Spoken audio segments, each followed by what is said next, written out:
जय हिंद प्यारे साथियों, सभी को नमस्कार। कैसे हैं आप सब? आशा करता हूँ सब बढ़िया होंगे। फ्रेंड्स, आज हम आरपीएफ कांस्टेबल एग्जाम के लिए कुछ साइंस के क्वेश्चन डिस्कस करेंगे जो आपके लिए काफ़ी इंपॉर्टेंट है। अगर आप चैनल पर नए हैं तो चैनल को सब्सक्राइब कर लेना। अगर आप अभी तक आरपीएफ कांस्टेबल का एग्जाम नहीं हुआ है तो आप क्लास को अंत तक जरूर देखे जाना। इसमें से आपको काफ़ी क्वेश्चन एग्जाम में देखने को मिलेंगे। फ्रेंड्स, देखिए पहला क्वेश्चन क्या दिया गया है। ऊपर उठाए गए हथौड़े के पास कौन सी ऊर्जा होती है? इससे मिलता जुलता क्वेश्चन 3 मार्च की थर्ड शिफ्ट के अंदर पूछा गया था। 3 मार्च की थर्ड शिफ्ट के अंदर ये क्वेश्चन पूछा गया था। क्या कि किसी वस्तु को एक ऊंचाई पर ले जाकर नीचे छोड़ा जाए तो उसके अंदर कौन सा नियम लगेगा? उसके अंदर कौन सा नियम लगेगा? ऐसा क्वेश्चन आपका फिजिक्स का 3 मार्च की थर्ड शिफ्ट के अंदर पूछा गया था। तो चलिए बताइएगा इसका आंसर क्या होगा। क्वेश्चन नंबर 40 का आंसर क्या होगा? क्लास को साथ के साथ लाइक व शेयर करते रहना। क्लास को साथ के साथ लाइक व शेयर करते रहना।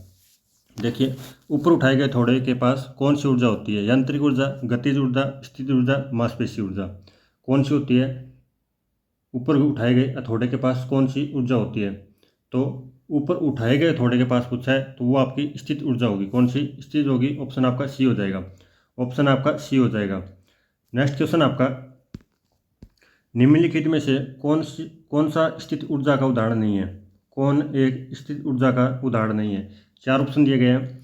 एक संकुचित स्प्रिंग, बहता हुआ जल, एक उठाया गया हथौड़ा, या फिर एक बांध से संचित किया गया जल, या फिर एक बांध में स्थित किया गया जल, इकट्ठा किया गया जल। तो वो आपका कौन सा हो जाएगा? कौन सा हो जाएगा? तो एक बहता हुआ जल। उदाहरण नहीं है ये पूछा है। उदाहरण नहीं है किसका? स्थिर ऊर्जा का उदाहरण नहीं है। तो कौन? बहता हुआ जल आपका इसका उदाहरण नहीं है। ऑप्शन आपका क्या हो जाएगा? बी हो जाएगा। ऑप्शन आपका बी हो जाएगा। नेक्स्ट क्वेश्चन है, स्थिर ऊर्जा बराबर होती है mgh के, fs के, 1/2 mv के, या फिर 1/2 mu के। 3 मार्च को थर्ड शिफ्ट के अंदर ये क्वेश्चन सेम का सेम एटीज पूछा गया था। सेम का सेम यही क्वेश्चन पूछा गया था। सेम का सेम यही क्वेश्चन पूछा गया था 3 मार्च को। 3 मार्च के एग्जाम में ये क्वेश्चन पूछा गया था। तो इसका क्या हो जाएगा? एम जी एच हो जाएगा। एम जी एच हो जाएगा। क्या? एम जी एच हो जाएगा। नेक्स्ट क्वेश्चन आपका, निम्नलिखित में से कौन सा ऊंचाई के साथ बढ़ता या घटता है? निम्न में से कौन ऊंचाई के साथ बढ़ता या घटता है? पहला आपका यांत्रिक ऊर्जा, दूसरा स्थिर ऊर्जा, तीसरा नाभिकीय ऊर्जा, चौथा आपका रासायनिक ऊर्जा। चौथा आपका रासायनिक ऊर्जा। बताइएगा ऊंचाई के साथ बढ़ता या घटता कौन है? बढ़ता या घटता कौन है? तो वो आपका कौन है? वो आपका स्थिर ऊर्जा। क्या? ऑप्शन बी हो जाएगा। क्या हो जाएगा? ऑप्शन बी हो जाएगा। कैसे? स्थिर ऊर्जा बराबर होता है वस्तु का भार इंटू ऊंचाई। वस्तु का भार इंटू ऊंचाई मतलब U बराबर एम जी एच होता है। क्या? एम जी एच होता है। U बराबर एम जी एच होता है, जिसमें U के समानुपाती क्या होता है? U के समानुपाती H होता है। U के समानुपाती क्या होता है? H होता है। इसके लिए हम क्या कह सकते हैं कि ऊंचाई से बढ़ने पर ऊर्जा का मान ऊंचाई के बढ़ने पर बढ़ता है। क्या? ऊर्जा का मान ऊंचाई के बढ़ने पर क्या होगा? बढ़ेगा। नेक्स्ट क्वेश्चन आपका, खालिस्तान दो वस्तुओं के मध्य परस्पर क्रिया होती है। दो वस्तुओं के मध्य परस्पर क्रिया होती है। बल, दाब, संवेग, या फिर जड़त्व। बताइएगा, या फिर जड़त्व। तो क्या? बल दो वस्तुओं के मध्य परस्पर क्रिया होती है। क्या? बल। ऑप्शन ए हो जाएगा। क्या हो जाएगा? ऑप्शन आपका ए हो जाएगा। नेक्स्ट क्वेश्चन आपका, दो पिंडों के बीच सदैव कौन सा बल लगता है? दो पिंडों के बीच सदैव कौन सा बल लगता है? बताइएगा, दो पिंडों के बीच सदैव कौन सा बल लगता है? पृथक बल होता है, समान या विपरीत दिशा में प्रयुक्त होते हैं, समान एवं एक दिशा में प्रयुक्त होते हैं, असमान एवं विरुद्ध दिशा में प्रयुक्त होते हैं। असमान तथा विरुद्ध दिशा में प्रयुक्त होते हैं। तो बताइएगा राइट आंसर क्या होगा? क्वेश्चन नंबर 45 का राइट आंसर क्या होगा? क्लास को साथ के साथ लाइक व शेयर करते रहना। क्लास को साथ के साथ लाइक व शेयर करते रहना। तो क्या हो जाएगा आपका? समान एवं विपरीत दिशा में प्रयुक्त होते हैं। क्या? समान एवं विपरीत दिशा में प्रयुक्त होते हैं। ऑप्शन आपका बी हो जाएगा। नेक्स्ट क्वेश्चन है, यदि एक वस्तु दोनों सिरों से पकड़कर खींची जाती है तो उस पर लागू बल को क्या कहते हैं? उस पर लागू बल क्या कहलाता है? घर्षण बल कहलाता है, आवेग कहलाता है, संवेग कहलाता है, या फिर खिंचाव कहलाता है? एक वस्तु दोनों सिरों से पकड़कर खींची जाए तो उस पर लागू बल को क्या कहते हैं? उस पर लागू बल को क्या कहते हैं? तो उस पर लागू बल को खिंचाव कहते हैं। क्या होते हैं? खिंचाव। ऑप्शन आपका डी हो जाएगा। क्या कहते हैं? खिंचाव कहते हैं। नेक्स्ट क्वेश्चन आपका, द्रव्यमान इंटू त्वरण बराबर क्या होता है? द्रव्यमान इंटू त्वरण बराबर क्या होता है? द्रव्यमान इंटू त्वरण बराबर बल होता है, वेग होता है, दाब होता है, या फिर उत्क्षेप होता है, या फिर उत्क्षेप होता है? बताइएगा। द्रव्यमान इंटू त्वरण बराबर क्या होता है? द्रव्यमान इंटू त्वरण बराबर क्या होता है? तो देखिए, बल बराबर क्या होता है? एम इंटू ए होता है। क्या? द्रव्यमान इंटू त्वरण। बल बराबर द्रव्यमान इंटू त्वरण होता है। बल बराबर क्या होता है? द्रव्यमान इंटू त्वरण होता है। ऑप्शन आपका ए हो जाएगा। क्या हो जाएगा? ऑप्शन आपका ए हो जाएगा। वहीं अगर हम बात करें द्रव्यमान बराबर क्या होता है, तो द्रव्यमान बराबर क्या होता है? त्वरण, बल बटे त्वरण होता है। क्या? बल बटे त्वरण होता है। नेक्स्ट क्वेश्चन आपका, निम्नलिखित में से कौन सा प्रकृति में भी अभी अकेले नहीं होता? निम्नलिखित में से कौन सा प्रकृति में कभी अकेले नहीं होता? बल नहीं होता, वेग नहीं होता, संवेग नहीं होता, फिर जड़त्व नहीं होता। कौन अकेले नहीं होता? कौन अकेले नहीं होता? तो ये आपका बल नहीं होता। क्या? बल कभी भी अकेला नहीं होता। बल कभी भी अकेला नहीं होता। ऑप्शन आपका ए हो जाएगा। नेक्स्ट क्वेश्चन है, द्रव्यमान की कोई वस्तु जो त्वरण से गतिशील है उस पर प्रयुक्त बल क्या होगा? उस पर प्रयुक्त बल क्या होगा? उस पर प्रयुक्त बल क्या होगा? तो इंटू क्या होगा? एम इंटू ए हो जाएगा। क्या हो जाएगा? एम इंटू ए होगा। क्या होगा? एम इंटू ए होगा। नेक्स्ट क्वेश्चन आपका, नेक्स्ट क्वेश्चन है, किसी पदार्थ पर कार्य करने के बावजूद भी उसके आकार में परिवर्तन होने का गुण क्या कहलाता है? उसके आकार में परिवर्तन होने का गुण क्या कहलाता है? क्या कहलाता है? तो ये आपका बाह्य बल और दृढ़ता कहलाता है। क्या? बाह्य बल और दृढ़ता। ऑप्शन आपका ए हो जाएगा। ऑप्शन आपका ए हो जाएगा। नेक्स्ट क्वेश्चन है, किसी वस्तु पर कार्य करने वाले गुरुत्व बल को खाली स्थान के रूप में जाना जाता है। किसी वस्तु पर कार्य करने वाले गुरुत्व बल को खाली स्थान के रूप में जाना जाता है। किसके रूप में जाना जाता है? भार के रूप में, आवेग के रूप में, त्वरण के रूप में, या फिर द्रव्यमान के रूप में, या फिर द्रव्यमान के रूप में। तो उसको भार के रूप में जाना था। किसमें? भार। ऑप्शन आपका ए हो जाएगा। ऑप्शन आपका ए हो जाएगा। नेक्स्ट क्वेश्चन है, सभी बलों में होते हैं, सभी बलों में होते हैं घनत्व होते हैं, दिशा होती है, परिणाम होते हैं, या फिर परिमाण एवं दिशा दोनों होती है, या फिर परिमाण एवं दिशा दोनों होती है। तो सभी बलों के अंदर क्या होता है? परिमाण भी होता है और दिशा भी होती है। परिमाण भी होता है और क्या होती है? दिशा भी होती है। नेक्स्ट क्वेश्चन आपका, निम्नलिखित में से किस राशि का मान स्थान बदलने पर परिवर्तन नहीं होता? किस राशि का मान स्थान बदलने पर परिवर्तन नहीं होता? वजन, द्रव्यमान, गुरुत्वाकर्षण, घर्षण के कारण बल, या फिर घर्षण के कारण बल। तो क्या परिवर्तन नहीं होता? वो आपका द्रव्यमान नहीं होता। क्या? द्रव्यमान हमेशा सेम रहता है।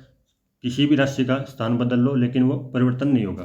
नेक्स्ट क्वेश्चन आपका, नेक्स्ट क्वेश्चन है, किसी वस्तु के जड़त्व को मापने की इकाई निम्न में से क्या है? किसी वस्तु के जड़त्व को मापने की इकाई निम्न में से क्या है? बताइएगा। क्या है?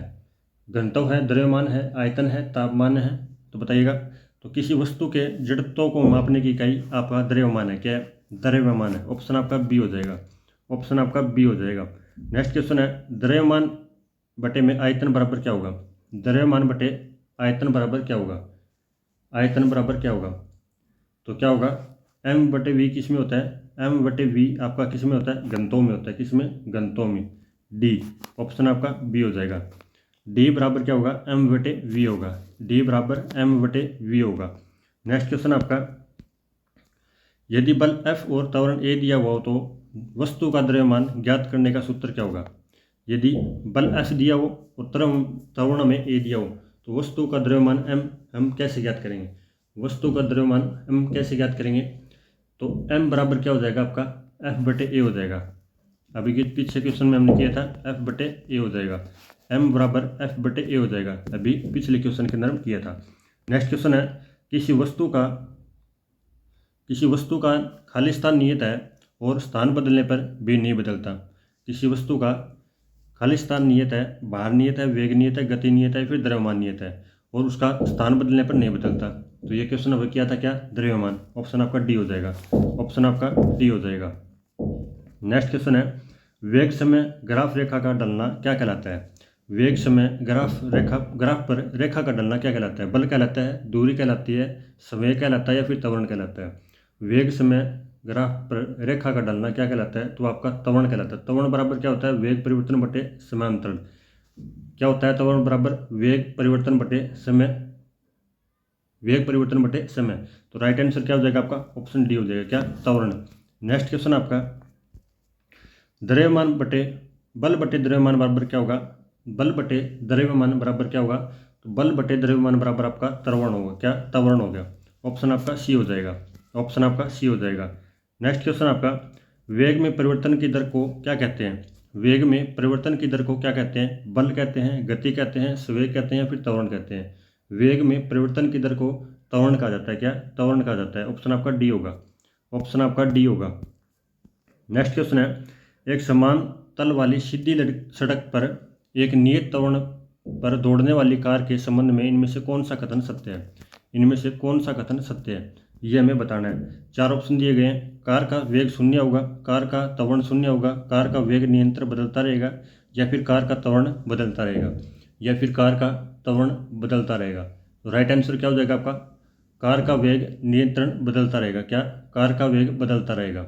नेक्स्ट क्वेश्चन आपका, नेक्स्ट क्वेश्चन आपका, नकारात्मक त्वरण में निम्न में से किस दिशा के विपरीत होती है, नकारात्मक त्वरण निम्न में से किस दिशा के विपरीत होती है, बल के, दूरी के, वेग के, या फिर संवेग के।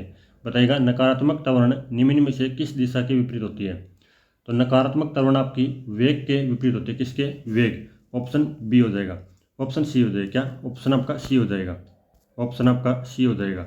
नेक्स्ट क्वेश्चन आपका, समय के साथ विस्थापन में परिवर्तन की दर को क्या कहते हैं, समय के साथ विस्थापन में परिवर्तन की दर को क्या कहा जाता है, तो समय के साथ विस्थापन में परिवर्तन की दर को वेग कहते हैं, क्या कहते हैं, वेग। वेग बटे विस्थापन बटे समय होता है, वेग बराबर विस्थापन बटे समय होता है। तो राइट आंसर आपका बी हो जाएगा, राइट आंसर आपका बी हो जाएगा।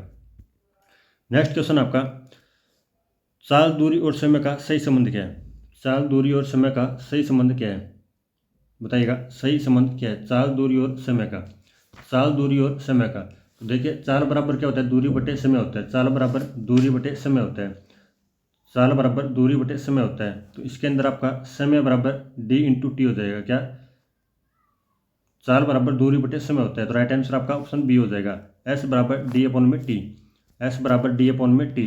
नेक्स्ट क्वेश्चन आपका, निम्नलिखित में से कौन सी मात्रा, निम्नलिखित में से कौन सी मात्रा चाल के साथ साथ इसकी गति पर भी निश्चित करती है, चाल के साथ साथ इसकी गति भी निर्दिष्ट करती है, गति भी निर्दिष्ट करती है, तो वो आपका वेग हो जाएगा। वेग चाल के साथ साथ गति भी दर्शाता है, ऑप्शन आपका बी हो जाएगा, ऑप्शन आपका बी हो जाएगा।